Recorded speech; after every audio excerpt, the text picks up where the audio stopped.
ММФ со попесимистичка прогноза за македонската економија од онаа на владата. Предвидува раст за годинава од 3,2%, еден од пониските во регионот и инфлација од 3,4%. Очекувањата на владата се пак дека ќе биде 3,7%.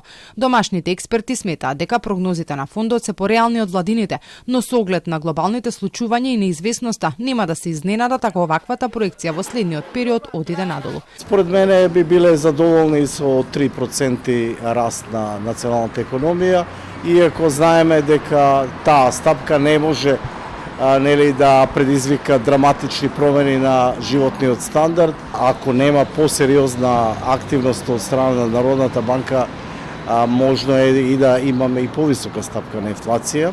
Смета дека за поголеми проценти потребни се поагресивни мерки.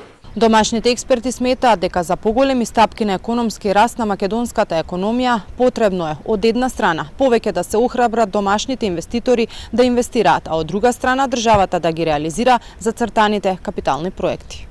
Познавачите предупредуваат да се внимава и со буџетското трошење и задолжувањата, затоа што фискалниот простор е стеснат, а може да дојде и до вивнување на инфлацијата. Фискалниот простор е истрошен и секое на тамошно зголемување на јавниот долг ќе предизвика дополнителен притисок на националната економија и зголемување на ризиците, а со тоа и помалку одржливи јавни финансии на долгорок. Проекциите на владата пак се дека економијата годинава ќе порасне за 3,7%, а инфлацијата ќе биде 2,2%. Капиталните инвестиции се високо проектирани на 700 милиони евра. Но во првиот квартал реализирани се нешто над 10%. Се најави и ново задолжување од 500 милиони евра, но засега не се открива од каде ќе биде.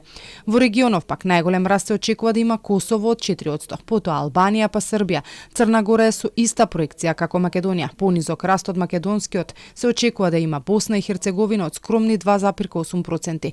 Премиерот Мицковски пак пред известно време кажа дека годинава Македонија ќе биде петта земја во Европа според економскиот раст. Поради трговската војна, ММФ ја намали прогнозата за раст на светската економија.